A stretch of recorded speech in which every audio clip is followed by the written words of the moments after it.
오늘 이 본문 말씀에서 바울은 고린도 교회의 또 다른 문제를 다루고 있습니다. 특히 이번에는 교회 안에서 교인들 간의 다툼을 교회가 자체적으로 해결하지 못하고 세상 법정에 고발해서 해결하려는 그들의 미성숙함을 질책하고 있습니다. 1절을 다시 돌아가 보면 너희 중에 누가 다른 이와 더불어 다툼이 있는데 구태여 불의한 자들 앞에서 고발하고 성도 앞에서 하지 아니하냐. 여기 너희 중에 누가 다른 이와 더불어, 영어 성경이나 다른 번역을 보니까 너희들 중에란 말이 중요한 것 같아요. 믿지 않는 사람을 상대로 한 그것이 아니고 교인들끼리, 교인들 간에 다툼이 있었을 때 교회 자체가 해결하지 못하고 세상 법정에 소송을 제기하고 고발 고소를 하는 그런 문제를 지금 얘기하고 있는 것입니다. 이러한 바울의 지적은 교인들이 서로 하늘 가족임을 분명히 확인되는 것을 전제로 말하고 있습니다. 여러분, 교회 안에 있다고 다 교인은 아닙니다. 교회 안에 있다고 다 교인은 아니에요.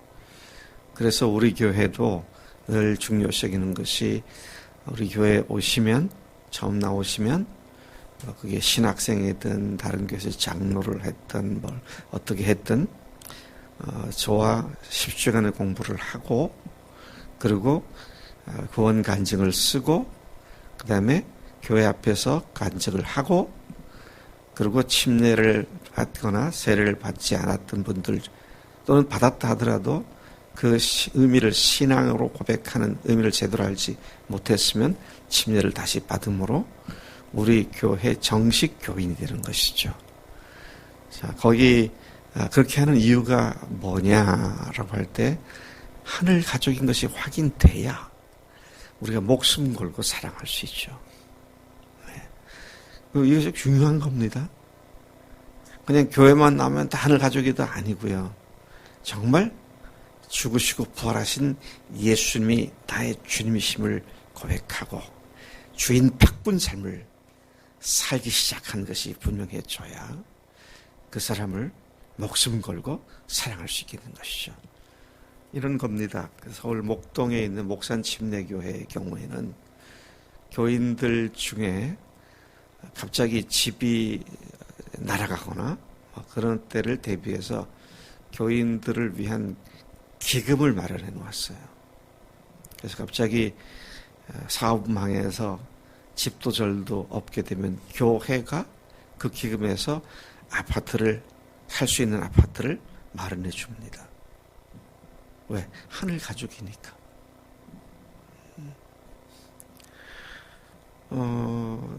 다영이가 결혼하고 집을 살려고 하는데 돈이 조금 모자라. 그러면 엄마가 좀 도와주지 않을까? 도와주실 거예요. 빚을 내서라도. 왜? 내 가족이고 내 자식이니까. 예, 하늘 가족이 그런 거예요. 말로만 우리는 가족이다, 재밌게 친하게 지내, 이거 아니고요. 정말 영원한 생명을 서로 책임지는 그런 관계. 그러려면 하늘 가족인 걸 확인해야 되죠. 자, 그런 전제를 가지고 지금 바울은 고린도 교인들을 문제를 다루고 있는 것입니다. 이러한 일에 깔려있는 배경으로서의 문제를 바울이 잘 드러내고 있습니다. 그런 성도가 세상을 판단할 자들이다. 심지어 천사들조차도 성도들이 판단할 자들이다. 근데 그러한 자들을 판단할 위치에 있는 자들인 그리스도인들이 오히려 그들에게 판단받기 위해서 고소고발하는 것이 전혀 격에 어울리지 않는 일이다. 지금 그런 말을 하고 있는 것이죠. 2절과 3절, 성도가 세상을 판단할 것을 너희가 알지 못하느냐. 세상도 너에게 판단을 받겠거든. 지극히 작은 일 판단하기를 감당하지 못하겠느냐. 그 돈 몇 푼 가지고 그렇게 세상 법정에 고소하고 그래야 되겠느냐. 뭐 이런 지금 이야기를 하고 있는 것이죠. 3절에 보니까 우리가 천사를 판단할 것을 너희가 알지 못하느냐. 그러하거든 하물며 세상 일이랴. 요한계시록 20장 4절에 세상을 판단하고 천사를 판단할 것에 대한 사도 요한을 통한 계시를 보면 20장 4절에 그렇게 되어 있습니다. 또 내가 보좌들을 보니 거기 앉은 자들이 있어 심판하는 권세를 받았더라. 또 내가 보니 예수의 증거와 하나님의 말씀을 인하여 목배임을 받은 자의 영혼들과 또 짐승과 그의 우상에게 경배하지도 아니하고 이마와 손에 그의 표를 받지도 아니한 자들이 살아서 그리스도로 더불어 1000년 동안 왕노릇 하리니. 왕노릇 한다는 말은 무엇입니까? 모든 피조물들 세계들을 통치하고 다스린다. 고대 왕이 했던 중요한 기능 중에 하나는 대법관으로서 밑에 천부장들도 해결하지 못하는 것을 왕이 심판하고 처리하게 되는 그런 일을 하죠. 이렇듯 세상을 심판하고 천사들조차 심판하게 될 그리스도인들이 오히려 세상 사람들로부터 판단받기 위하여 송사하는 일이 얼마나 잘못된 일인지를 바울이 경고하며 지금 가르치고 있는 것이죠. 그는 세상 사람들과의 관계에 있어서 문제를 해결하기 위해 교인들 중에 어리숙하고 미숙한 사람들을 내세우지 않지 않느냐. 성숙한 사람들을 내세우지 않느냐. 그런 말을 하죠. 그는 이러한 그들의 문제를 드러냄으로써 교인들로 하여금 부끄러움을 알게, 부끄럽게 생각하도록 도전을 하고 있습니다. 5절 내가 너희를 부끄럽게 하려 하여 이 말을 하노니 너희 가운데 그 형제 간의 일을 판단할 만한 지혜가 있는 자가 이같이 하나도 없느냐. 부끄러운 줄 알아라. 지금 그 얘기를 하고 있는 것이죠. 바울은 다시 교인들, 그리스도인들, 그들이 누굽니까? 하늘의 형제된 자들, 교인들, 믿는 자들이 자신들과 같은 하늘의 형제된 믿는 자들을 믿지 않는 불신자들 앞에서 고발하는 문제를 계속해서 책망합니다. 6절 형제와 더불어 고발할 뿐더러 믿지 아니하는 자들 앞에서 하느냐. 형제와 형제들이 싸움이 있고 다툼이 있어 고발하는 것도 문제지만 그걸 믿지 않는 사람들 앞에 가서 그렇게 하느냐. 이런 책망을 하고 있죠. 바울은 교인들이 서로 고발하는 것이 분명한 잘못임을 지적하면서 고발하기보다는 차라리 불의를 당하고 손해를 보는 것이 낫지 않느냐고 반문합니다. 이 7절에 너희가 피차 고발함으로 너희 가운데 이미 뚜렷한 허물이 있나니, 이거는 분명히 잘못된 거다. 지금 그렇게 얘기하죠.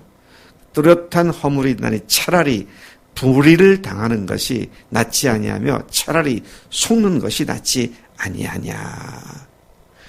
좀 손해를 보고 좀 불이익을 당하는 것이 안 믿는 사람들 앞에서 고소고발하고는 차라리 낫지 않느냐. 그런 말씀을 하고 있는 것입니다. 여러분, 사람들이 고소고발하는 이유가 뭡니까? 아마 10중 8구는 경제적으로 손해를 봤다고 생각하기 때문일 겁니다. 또 어떤 사람은 명예를 훼손당했다. 막 크게 보면 이 두 가지일 거예요. 명예훼손을 당했거나 경제적인 손해를 입었거나. 근데 지금 바울은 뭐라고 말을 합니까? 그렇게 좀 당하는 것이 차라리 고소해서 안 믿는 사람들 앞에 믿는 자들이 판단받는 것이 오히려 더 참으로 창피하고 부끄러운 일이 아니겠느냐. 이제 그런 이야기를 하고 있는 것이죠.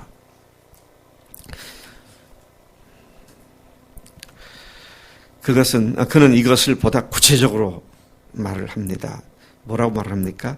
그렇게 불의한 일을 행하는 자는, 그 다음에 무서운 말입니다.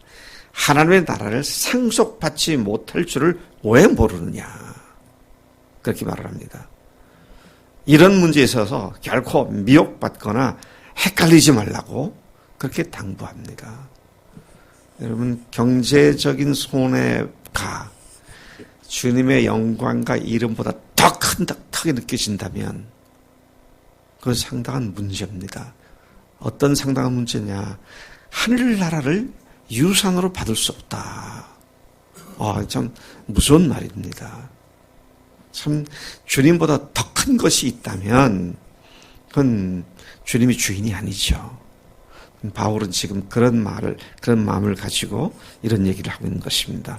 유산으로 하늘나라를 물려받을 수 없는 자들이 어떠한 자들인지 보다 구체적으로 그러한 거기에 해당하는 자들의 리스트를 9절과 10절에 쭉 나열하고 있습니다. 불의한 자가 하나님의 나라를 유업으로 받지 못할 줄을 알지 못하느냐? 미혹을 받지 말라. 미혹을 받지 말라는 무슨 말입니까? 다음과 같은 일을 하고도 괜찮다. 그런 소리에 헷갈리지 말라는 겁니다. 어떤 문제냐? 음행하는 자, 우상숭배하는 자, 간음하는 자, 남색하는 자, 탐색하는 자, 남색하는 자, 도적, 탐욕을 부리는 자, 술 취하는 자, 모욕하는 자, 속여 빼앗는 자들, 사기꾼들, 그런 말이죠.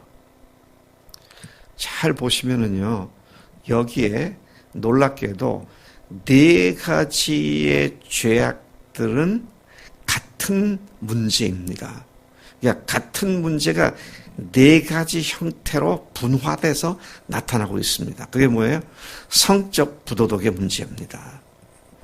이거 참 예나 지금이나 인간에게 성적인 문제는 심각한 문제입니다. 여기에 지금 다시 돌아가서 보면 음행, 간음, 탐색, 남색,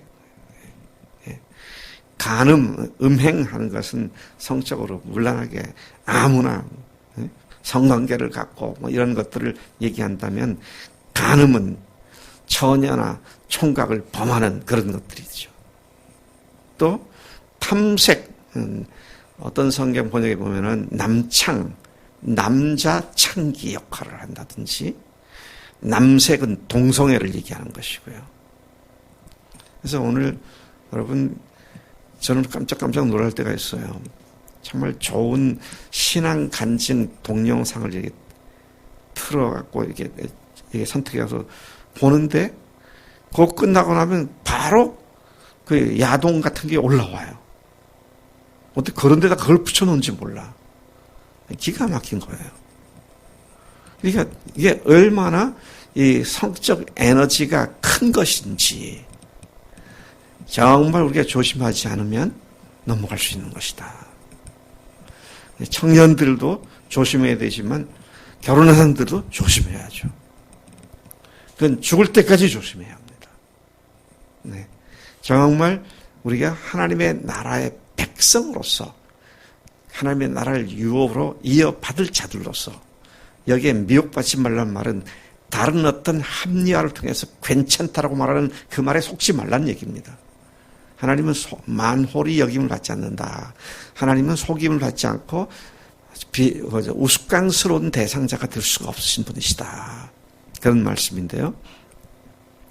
자, 예수님을 믿기 전에는 그렇게 살았던 자들이 많이 있었지만, 이제는 예수님의 이름과 성령 안에서 깨끗함을 받았고 거룩해졌고 의로운 자가 되었기 때문에 이제는 그러한 불의하고 부정한 삶으로 돌아가지 말고 오직 주님의 사랑과 은혜 가운데 살아갈 것을 바울은 강력히 경고하고 있습니다. 어제 우리가 보았죠? 네. 얼마나 성적으로 폐륜화가 생기고 있는지, 교회 안에서도 자기 계모를 취하는 그런 폐륜화가 있었죠. 오늘 우리가 11절까지지만 19절까지 6장 19절에 보면 교인들 중에 창녀의 집에 들어가서 창녀와 성적 관계를 맺는 그런 사람들도 있었던 것이죠. 아마 여러분들은 그럴지 모르겠어요. 아니, 뭐 믿는 사람들이 이럴 수 있나? 이건 아니지. 이럴 수는 없을 거야. 근데 그들이 왜 그랬을까요? 그들이 살고 있던 고린도 전체가 음란한 도시였기 때문에 그냥 그대로 그냥 영향을 받는 겁니다. 그러니까 여러분, 뭐 이상한 거 보는 거, 그거는 여러분들 영혼을 계속 갉아먹는 겁니다. 이거 보지 말아야 돼요. 그런 것들에 일부러 내가 눈길을 주지 말아야 됩니다. 그런 것들 우리가 좀 포위돼서 살고 있잖아요. 아마 소돔과 고모라보다 더 악한 세대에 살고 있다고 생각이 드는데, 정말 우리가 주님 앞에서 하나님이 우리를 부르심은 어떻게 하심이라고? 거룩하게 하심이라고, 정결케 하심이라고. 정말 이런 것들이 무너지게 되면 교회 안에서 That's okay, no problem, 괜찮아, 뭐 이런 식이 돼버리고 말이죠. 누가 간증을 썼더라? 이내가 간증을 썼던가? 교회 다니는 친구를 만났는데, 이내 간증이구나. 만났는데, 술 먹는 문제. 내가 맞나? 지금 헷갈리네. 교회를 다니는데, 술 먹길, 술집에 가자고 그랬다던가? 어?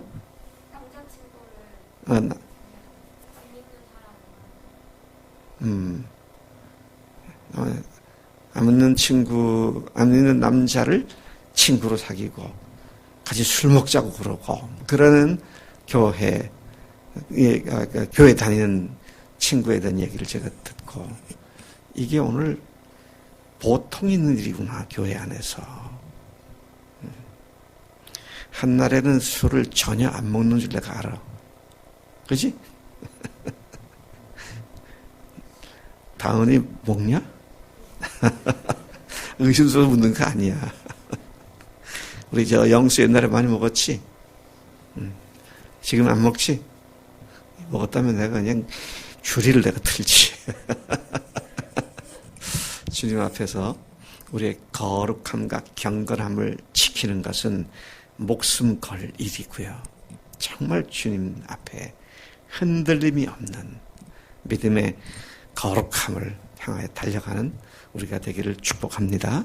하나님 아버지 감사합니다. 하나님, 고린도 교회 어떻게 이럴 수도 있나 생각되는 그런 문제들이 많지만 오늘날의 교회에도 여전히 그런 문제가 있는 것을 저희들이 압니다. 하나님, 우리조차도 그런 잘못에 빠져들지 않도록 오늘 우리 주님께서 경각시켜 주시고 참으로 경성시켜 주신 줄로 믿습니다. 주님 앞에 새벽 이슬 같은 아주 청결한 주의 신부가 되어 주 앞에 온전히 우리 자신을 드리는, 주님이 우리를 보셔서 너무너무 기쁘셔서 주님의 기쁨이 되고 주님의 예쁨이 되는 우리가 되도록 인도하시는 줄로 믿습니다. 오늘도 우리가 그렇게 살겠습니다. 감사하고 예수님의 이름으로 기도를 쌉나이다. 아멘. 아멘.